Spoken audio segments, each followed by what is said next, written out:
नमस्कार, मैं हूं आपके साथ मयंक मिश्रा। देखिए, उत्तर प्रदेश में जैसे जैसे चुनाव की तारीख करीब आ रही है, चुनाव करीब आ रहे हैं, वैसे वैसे यूपी की सियासत में नए नए दांव पेच देखने को मिल रहे हैं। और एक जो नया डेवलपमेंट है उसमें अखिलेश यादव जी और जयंत चौधरी जी, ये दोनों आमने सामने हैं। यूपी के दो कद्दावर नेता जो है वो आमने सामने हैं, खासतौर पर पश्चिमी यूपी को लेकर।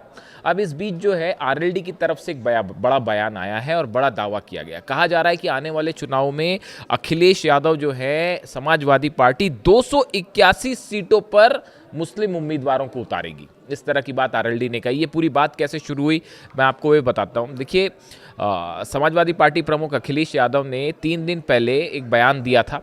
उसमें उन्होंने कहा था कि गठबंधन में कैसे कैसे साथी आए जिन्हें हमने चवन्नी से रुपया बना दिया, फिर वह हमें छोड़कर चले गए।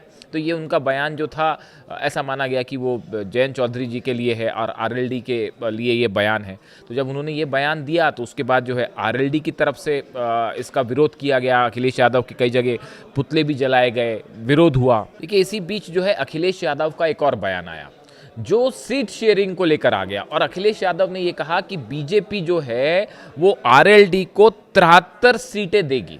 यानी आने वाले चुनाव में बीजेपी की सीटों की बात करी अखिलेश यादव ने कि आरएलडी को जो है 73 सीटें दी जाएंगी। अब इसको लेकर भी जो है आरएलडी की तरफ से प्रतिक्रिया देखने को मिली और इसी के जवाब में आरएलडी ने यह बात कह दी कि अब आने वाले चुनाव में समाजवादी पार्टी 281 सीटों पर जो है मुस्लिम कैंडिडेट उतारेगी। इस तरह की बात की। देखिए, दावा किया गया कि उत्तर प्रदेश विधानसभा चुनाव में भाजपा अपने सहयोगी दलों को थामे रखने के लिए कुल 162 सीटें देने की योजना बना रही है। ये दावा किसका था?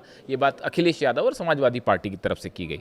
अखिलेश यादव ने दावे में बीजेपी सहयोगियों को इस प्रकार सीटें देने की बात कही थी, जिसमें आरएलडी को 73 सीटें, एसबीएसपी को 39 सीटें, निषाद पार्टी को 31 सीटें और अपना दल एस को 19 सीटों देने की बात कही गई। ऐसा दावा अखिलेश यादव की तरफ से कहा गया, जो कुल 162 सीटें बनती है।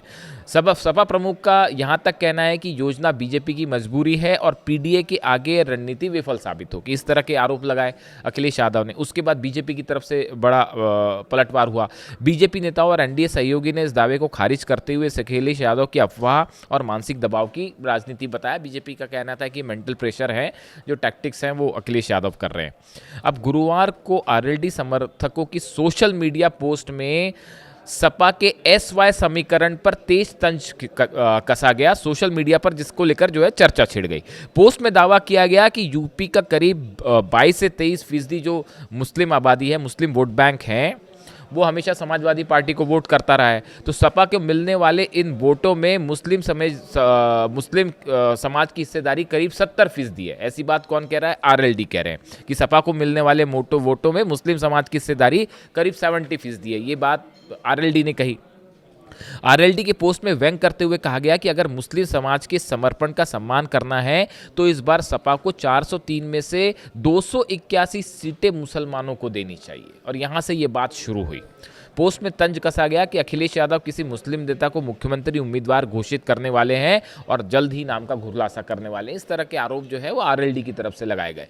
तो यानी चुनाव जैसे जैसे करीब है वैसे वैसे जो है वार पलटवार और बड़ी जो शख्सियत है यूपी के चुनाव की, इनके बीच में भी तकरार देखने को मिल रही है। और फिर मुस्लिम वोट बैंक को लेकर भी तमाम जो है सवाल जवाब हो रहे हैं, तो उसको लेकर खासी सियासत देखने को मिल रही है। देखिए, मुस्लिम वोट बैंक की जब भी बात होती है, मुस्लिम आबादी की जब भी बात होती है, तो अक्सर जो है उन्हें एक वोट बैंक के रूप में देखा जाता है। जबकि अगर आपको उनका वाकई समर्थन हासिल करना है तो उनके बीच जाके आपको संपर्क करना पड़ेगा, विकास करना पड़ेगा और मुस्लिम जो वोट बैंक के उनको अपने साथ लाना होगा।